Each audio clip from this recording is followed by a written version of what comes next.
Assalamualaikum warahmatullahi wabarakatuh. Waalaikumsalam warahmatullahi wabarakatuh. Selamat pagi anak-anak. Bagaimana kabarnya? Bagaimana kabarnya hari ini? Baik, Bu. Alhamdulillah. Sebelum Ibu memulai pelajaran, alangkah baiknya kalau kita berdoa terlebih dahulu. Ketua kelas, silahkan pimpin doa terlebih dahulu ya.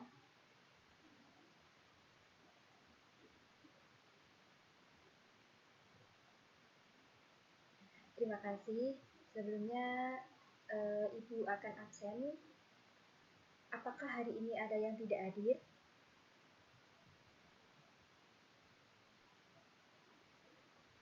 Hadir semua ya. Alhamdulillah kalau hadir semua.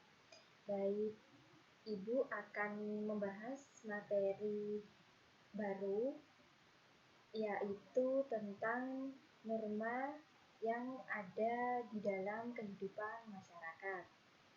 Anak-anakku, kita sebagai makhluk sosial tentu membutuhkan bantuan orang lain untuk memenuhi kehidupan. Untuk itu kita melakukan segala cara agar kehidupan kita terpenuhi. Namun karena dorongan yang begitu besar, kebutuhan seringkali berbenturan dengan kebutuhan orang lain. Benturan atau konflik terjadi dapat mengakibatkan kehidupan di masyarakat menjadi tidak tertib.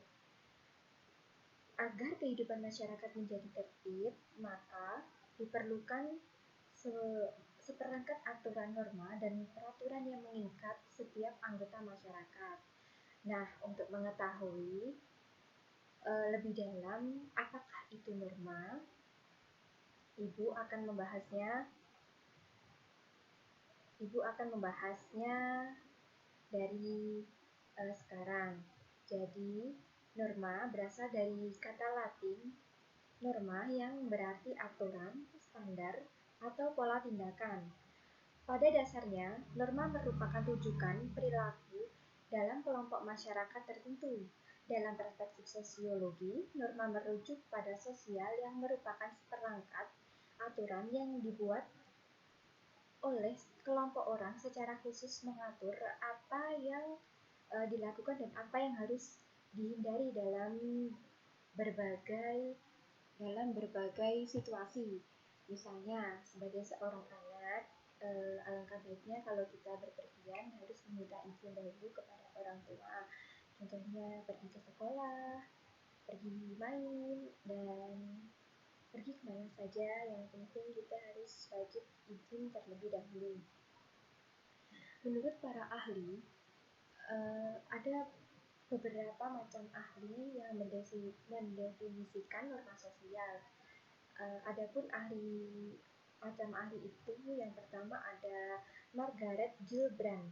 Margaret Gillibrand mendefinisikan norma sosial sebagai aturan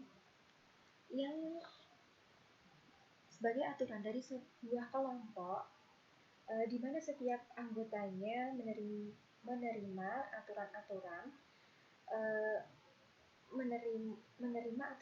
tersebut dengan menyertakan persetujuannya untuk menyesuaikan dengan aturan-aturan yang lain dan menyertakan persetujuan bersama menerima aturan tersebut sebagai sebuah tubuh. Sedangkan menurut Sherif mendefinisikan norma sosial yaitu pengertian-pengertian yang seragam mengenai cara-cara tingkah laku yang patut dilakukan oleh anggota kelompok apabila terjadi sesuatu yang bersangkut paut dengan kehidupan kelompok lain. Lalu, anak-anak, adakah di antara kalian yang mengetahui apa saja fungsi dari norma di dalam kehidupan masyarakat? Tidak tahu? Baik, akan Ibu jelaskan. Jadi, fungsi norma dalam kehidupan masyarakat itu sebagai koridor manusia dalam hidup bermasyarakat.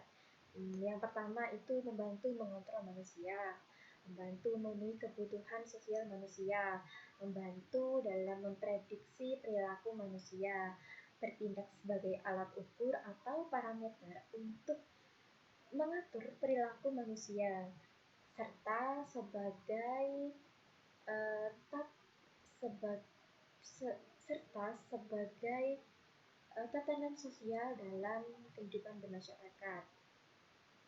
Selain fungsi norma, ternyata norma juga mempunyai ciri khas. Adapun ciri khas norma itu sebagai norma bersifat formal maupun informal. Norma dapat selalu berkaitan erat dengan saksi, dan norma bersifat positif ataupun negatif. Norma memiliki situasi. Norma dapat dipelajari oleh seseorang individu maupun interaksi dengan orang lain yang disebut dengan proses sosialisasi. Anak-anak, adakah di antara kalian yang tahu apa sajakah itu norma yang ada dalam di kehidupan masyarakat? Saya Bu. Ya, apa saja?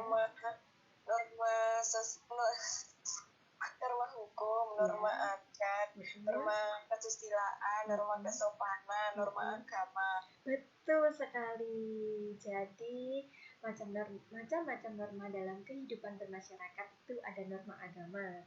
Norma agama itu peraturan hidup yang harus diterima dari sebagai perintah-perintah, larangan, atau ajaran-ajaran yang bersumber dari Tuhan Yang Maha Esa.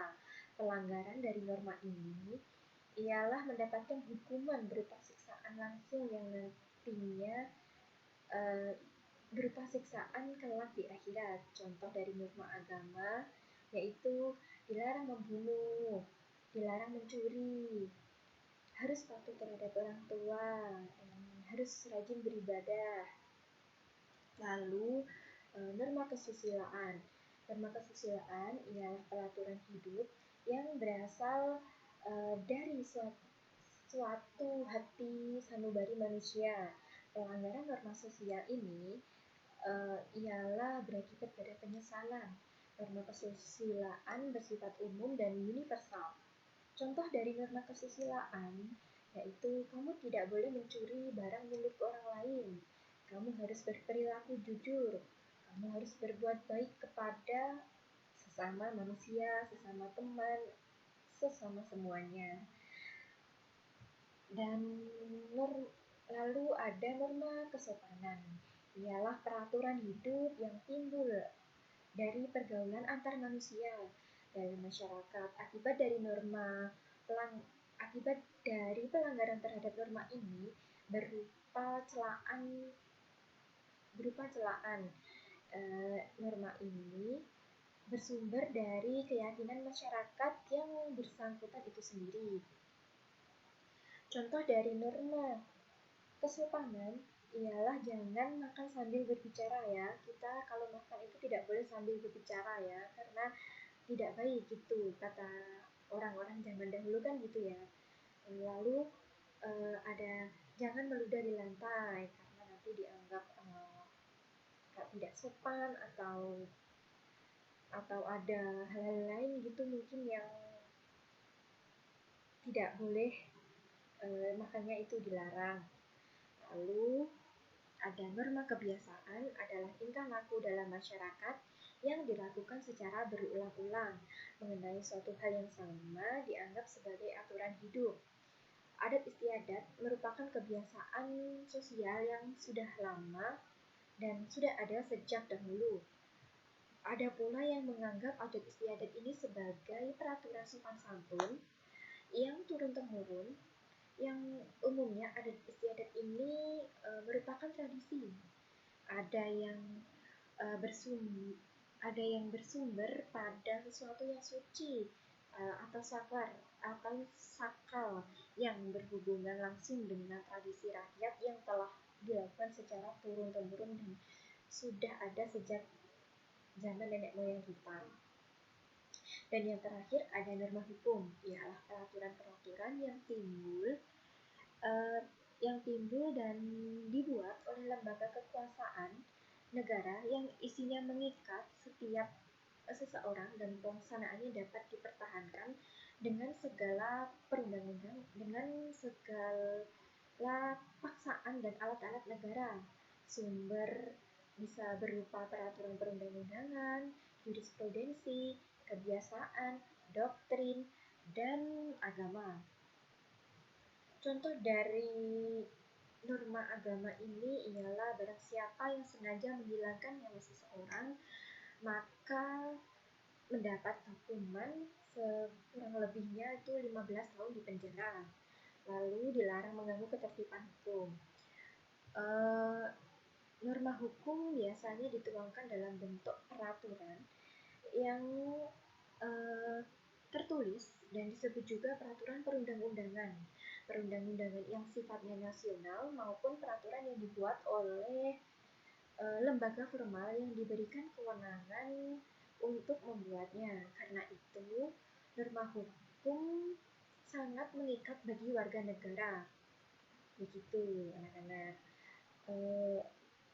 Adapun bentuk klarifikasi norma dalam kehidupan masyarakat ini ada norma berdasarkan daya ikat. Menurut Sujarno Sukanto membagi norma itu berdasarkan daya ikatnya itu ada cara yang merujuk pada bentuk perbuatan individu yang memiliki daya ikat yang lemah. Tata cara dilakukan dengan cara terus-menerus dan dengan melakukan cara ini masyarakat akan lebih melahirkan pola-pola baru dengan proses interaksi yang sama. Lalu adanya kebiasaan yang dilakukan secara berulang-ulang, kebiasaan tidak memiliki kekuasaan yang mengikat dan mengharuskan. Yang ketiga ada tata kelakuan yang merupakan kebiasaan yang diterima sebagai norma-norma pengaturan yang berdasarkan pada ajaran agama. Yang terakhir ada adat istiadat yang merupakan tata kelakuan yang kekal dan menyatu. Begitu. Dari materi yang Ibu sampaikan tadi, adakah yang ingin ditanyakan? Tidak, Bu. Oke, kalau tidak ada, Ibu tutup pelajaran pada pagi hari ini. Semoga materi yang Ibu berikan bermanfaat dan bisa berkah bagi kita semua. Apabila Ibu ada salah kata, mohon maaf. Wabillahi taufiq wal hidayah. Wassalamualaikum warahmatullahi wabarakatuh.